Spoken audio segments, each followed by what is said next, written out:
Hello छात्रों, आज हम कक्षा 10 में लगी हुई तुलसीदास की रचना को पढ़ते हैं। तुलसीदास का जन्म उत्तर प्रदेश के बांदा जिले के राजापुर गांव में सन 1532 में हुआ था। कुछ विद्वान उनका जन्म स्थान सोरो जिला एटा भी मानते हैं। तुलसी का बचपन बहुत संघर्षपूर्ण था।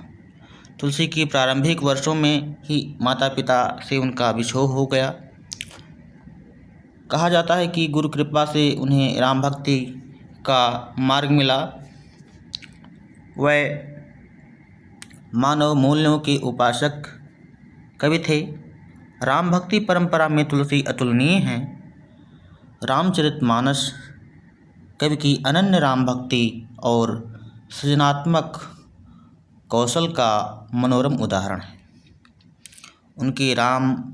उनके सृजनात्मक कौशल का मनोरम उदाहरण है। उनके राम मानवीय मर्यादाओं और आदर्शों के प्रतीक हैं, जिनके माध्यम से तुलसी ने नीति, स्नेह, शील, विनय, त्याग जैसे उदात्त आदर्शों को प्रस्तुत किया। श्री रामचरितमानस उत्तरी भारत की जनता के बीच बहुत लोकप्रिय है। मानस के अलावा इनके मानस ऐसा काव्य है, महाकाव्य है, जो भारत की झोपड़ियों से लेकर के अमेरिका की अट्टालिकाओं तक गायन का होता है। हर धार्मिक अनुष्ठान पर हिंदू में रामचरितमानस का पाठ होता है। तो मानस के अलावा इनकी रचनाएं हैं कवितावली, गीतावली, दोहावली, कृष्ण गीतावली, विनय पत्रिका, रामला नेचु, पार्वती मंगल, जानकी मंगल, वैराग्य संदीपनी। इस प्रकार से इनकी 12 रचनाएं प्रामाणिक आचार्य रामचंद्र शुक्ल ने माना है। उनकी प्रमुख रचनाएं हैं अवधी व ब्रज दोनों भाषाओं पर उनका समान अधिकार था। सन 1623 में काशी में उनका देहावसान हो गया। जन्म उनका बांदा जिले के राजापुर गांव में 1532 में हुआ था और निधन 1623 में काशी में हो गया था।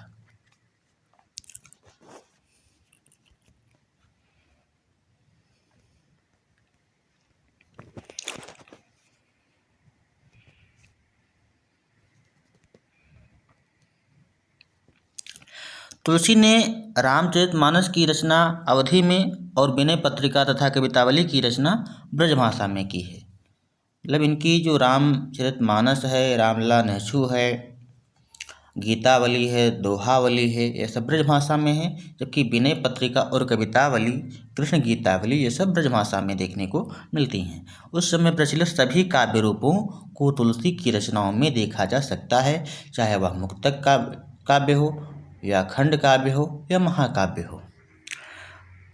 रामचरितमानस का मुख्य छंद चौपाई और दोहा छंद है।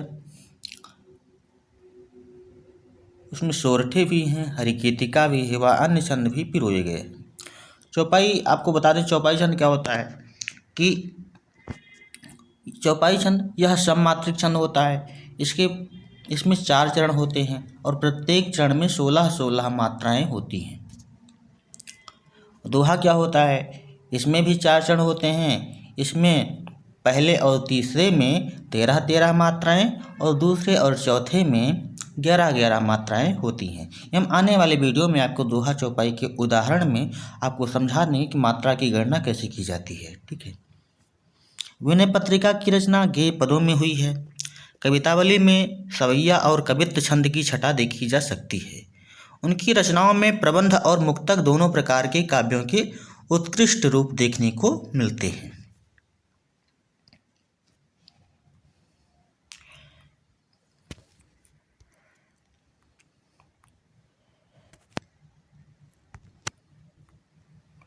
नेक्स्ट इनका है कि यह अंश रामचरितमानस के बालकांड से लिया गया है। सीता स्वयंवर में राम द्वारा शिव धनुष भंग के बाद मुनि परशुराम को जब यह समाचार मिला तो वह क्रोधित होकर वहाँ से आते हैं। शिव धनुष को खंडित देखकर वह आपे से बाहर हो जाते हैं। राम के विनय और विश्वामित्र के समझाने पर तथा राम की शक्ति की परीक्षा लेकर अंततः उनका गुस्सा शांत होता है। इस बीच राम लक्ष्मण और परशुराम के बीच जो संवाद हुआ है उस प्रसंग को यहाँ प्रस्तुत किया गया है। परशुराम के क्रोध भरे वाक्यों का उत्तर लक्ष्मण व्यंग्य वचनों से देते हैं। इस प्रसंग की विशेषता लक्ष्मण की वीर से पगी काव्योक्तियाँ और व्यंजना शैली की सरस अभिव्यक्ति है। इसको थोड़ा सा बड़ा कर लेते हैं।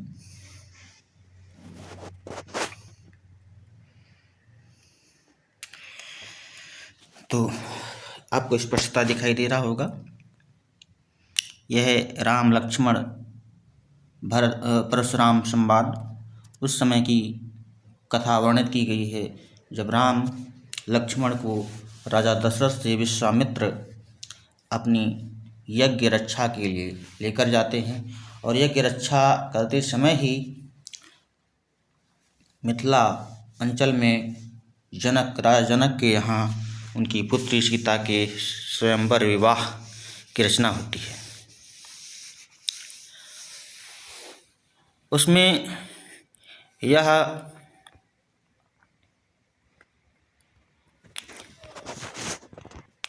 जनक ने प्रण किया कि जो शिव धनुष को उठा लेगा उसी के साथ सीता पुत्री का विवाह हो जाएगा। देश देश के राजा महाराजा को, देव को, धनुष को, दैत्य को, नाग, यमन जो भी थे सभी को बुलाया गया। उस धनुष यज्ञ में सभी लोग पधारते हैं। सभी लोगों ने उसका धनुष उठाने का प्रयास किया लेकिन तनिक भी हिला न सके। लेकिन राम, लक्ष्मण और विश्वामित्र भी उस धनुष यज्ञ में निमंत्रित थे। उन्होंने उस धनुष को उठाया, ठीक है, और खंडन किया। इसके पश्चात की कथा है।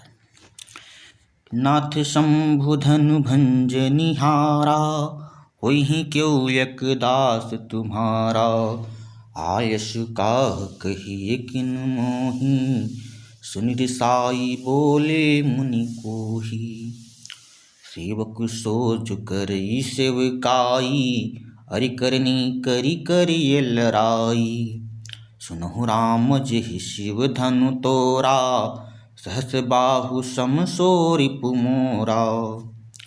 सो बिल गाऊ बिहाई समाजा, नत मारे जई हहि सब राजा। सुनि मुनि बचन लखन मुस्काने, बोले पर सुधरहि अवमाने। बहुधन ही तोरी लरिकाई, कमहु न असिरिस कीन्हि गुसाई। एहि धनु पर ममता के ही हेतु, सुनि रिसाई कह भृगुकुल केतु। रे नृप बालक काल बसु, बोलत तुहि न सम्हार। धनु ही सम त्रिपुरारि धनु, विदित सकल संसार। तो उसकी व्याख्या देखते हैं कि नाथ शंभु धनु भंज निहारा, होई क्यों एक दास तुम्हारा। राम परशुराम से कहते हैं कि हे प्रभु, ये शंभु का, शिव का धनुष तोड़ने वाला कोई आपका शिव जी का दास ही होगा। आय सुकाह कहिए किन मोही, उसके लिए क्या आज्ञा है, इसको आप मुझसे बताइए। सुनि रिसाई बोले मुनि कोही, और इसको सुन करके क्रोधी मुनि परशुराम और क्रोधित होकर के बोले। सेवक सोज करई सेवकाई, सेवक वही होता है जो सेवा के कार्य को करे, सेवकाई करे, और जो दुश्मन के कार्य को, कर्मों का दुश्मन की करनी का को करता है वह सेवक नहीं हो सकता।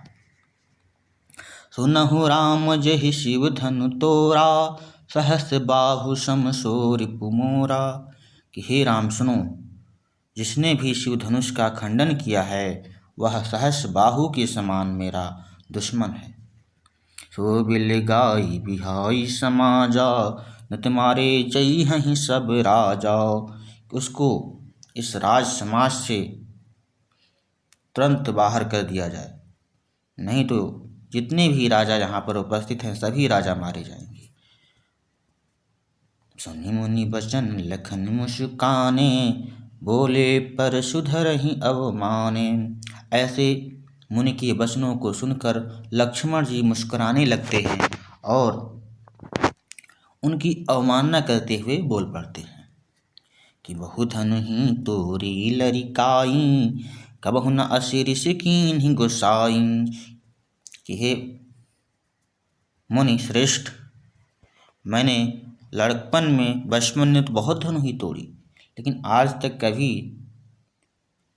किसी ने इतना क्रोध नहीं किया।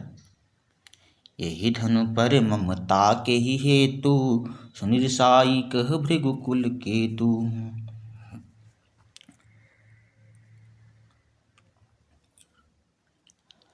यह इस धनुष पर आपकी इतनी ममता, इतना प्रेम, इतना स्नेह क्यों है? इसका कारण कहिए मुनि। ये सुनकर के भृगुकुल के केतु यानी भृगु की पुत्र परशुराम जी क्रोधित होकर बोले कि रे नृप बालक काल बस, बोलत त्वहि न संहार, धनु ही सम त्रिपुरारी धनु, विदित सकल संसार। हे नृप बालक, तू काल के वशीभूत है, तुझे बोलते हुए भी तनिक भी संहार नहीं है, कुछ भी तू बोलता जा रहा है। इस सभी धनुष को इस त्रिपुरारी के धनुष, शंकर के धनुष से समता कर रहा है।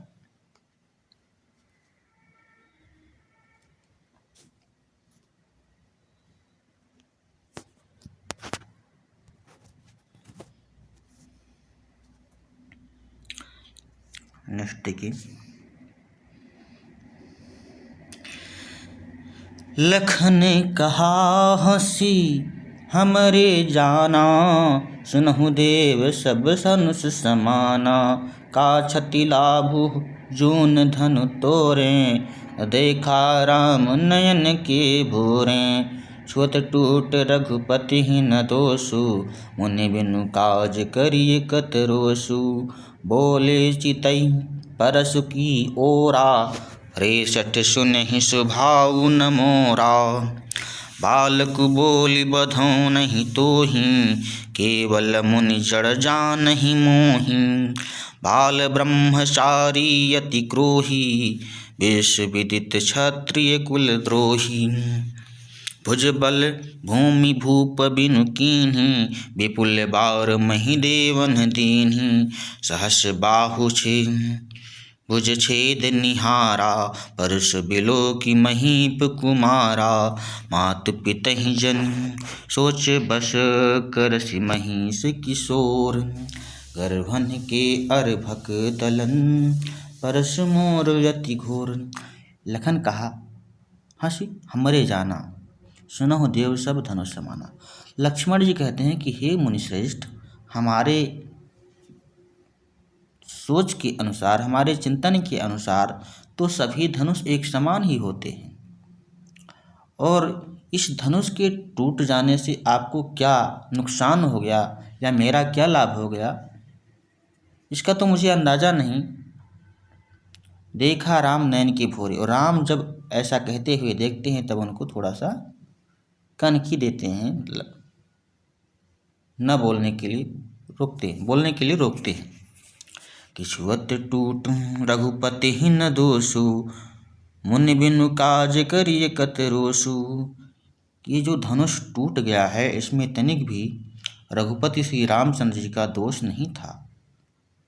हे मुनि श्रेष्ठ, आप बिना कार्य के ही इतना क्रोध बढ़ाते जा रहे हैं। भोले चितई परसु की ओरा, रेसठ सुनहि सुभाउ न मोरा। अपने फरसे की तरफ देखकर परशुराम जी कहते हैं कि हे शठ, क्या तूने मेरा प्रभाव नहीं सुना है, मेरा स्वभाव नहीं सुना है। बालक मोहि बधौ नहीं तोहि, बालक बोली बधौ नहीं तोहि, केवल मुनि जड़ जानहि मोहि। मैं बालक समझ करके ही तेरा वध नहीं करता हूँ, क्या तू केवल मुझे जड़ मूर्ख ही समझ रखा है। बाल ब्रह्मचारी अति कोही, मैं बाल ब्रह्मचारी हूँ, अत्यंत क्रोधित हूँ, क्रोधी स्वभाव का हूँ। विश्व विदित क्षत्रिय कुलद्रोही, और मैं विश्व विदित है कि मैं क्षत्रियों के कुल का समाप्त करने वाला हूँ। भुज बल भूमि भूप बिनु कीन्ही, विपुल बार मही देवन दीन्ही। मैंने अनेकों बार अपनी भुजा के बल से इस भूमि को बिना भूप के, बिना राजाओं के कर दिया, और इसको अनेकों बार मही के देवता ब्राह्मणों को दान में दे दिया है। सहस बाहु भुज छेद निहारा, परुष बिलो की महीप कुमारा। कि हे सहस बाहु, हे लक्ष्मण, सहस बाहु की भुजाएं इसी फरसे के द्वारा काट काट कर अलग कर दी गई थी। इस फरसे की तरफ देखो। मात पितहि जन सोच बस, करसि महिष किशोर। कि हे बालक, तू अपने माता पिता को सोच के वशीभूत क्यों कर रहा है। गर्भन के अर्भक दलन, परस मोर यति घोर। ये मेरा जो परस है, फरसा है, बहुत ही निर्मम तरीके से काटता चला जाता है। बिहसि लखन बोले मृदुबानी, अहो मुनीश महाभट मानी। फिर लक्ष्मण मधुरवाणी बोलते हैं कि हे मुनीश, अहो मुनीश, आप तो बहुत महापराक्रमी हैं। पुनि पुनि मोहि दिखाव कुठारू, चहत उड़ावन फूंकी पहारू। और ऐसे लगता है कि बार बार आप मुझे कुठार जो दिखाते हैं, ये फरसा दिखाते हैं, इससे ऐसे लगता है कि जैसे आप फूंक कर किसी पहाड़ को उड़ा देना चाहते हैं। यहाँ कुम्हड़ बतिया को नाही, ये तर्जनी देखी मरी जाही। यहाँ पर कोई कुम्हड़े की बतिया के समान नहीं है, कुम्हड़े के फल के समान नहीं है, जो तर्जनी उंगली दिखाने से ही समाप्त हो जाएगी। देखी कुठारु सरासन बाना, मैं कछु कहा सहित अभिमाना। जगसुत समुझ जनेऊ बिलो की, जो कछु कहूँ सहूँ ऋष रोकी। कि आपके कुठार को देखकर मैं अपने बाण धनुष को उठा सकता हूँ, लेकिन यह मेरा स्वाभिमान नहीं कहता। और मेरा वंश हमेशा ब्राह्मणों की, जो आप जनेऊ धारण किए हुए हैं, इसके सम्मान में इसकी रक्षार्थ उठता है। सुर महिसुर हरिजन अरुगाई, हमरे कुल इन पर न सुराई। कि सुर देवता, महिसुर ब्राह्मण और हरिजन भक्त और गाय, इन पर हमारे कुल में कभी इनका वध नहीं किया जाता है। बधे पापु अपके रतिहारे, मारत हूँ पापा परिय तुम्हारे। कि वध करने से पाप होती है, अपकीर्ति होती है, तब भी हार हो जाएगी। और मारत हूँ पापरी तुम्हारे, और मैं आपके पैर पड़ता हूँ। कोटि कुलिस संबसन तुम्हारा, व्यर्थ धरहु धनुबान कुठारा। करोड़ों कुलिस के समान तुम्हारे वचन ही हैं, करोड़ों वज्र के समान आपके वचन ही हैं, तो आप व्यर्थ में ही ये धनुष बाण और कुठार रस्य को धारण करते हैं। जो बिलो की अनुचित कहूँ, समूह महामुनि धीर। सुनि सरोष भृगुवंश मणि, बोले गिरा गंभीर। इसको देखकर अगर मैंने आपको देखकर कुछ अनुचित कहा हो तो हे महामुनि क्षमा कीजिएगा, आप बहुत धीर हैं, गंभीर हैं। राम से कहते हैं सुनि सरोष भृगुवंश मणि, बोले गिरा गंभीर। ऐसी वाणी को सुन करके रोष के साथ भृगुवंश मणि परशुराम जी गंभीर वचन बोले।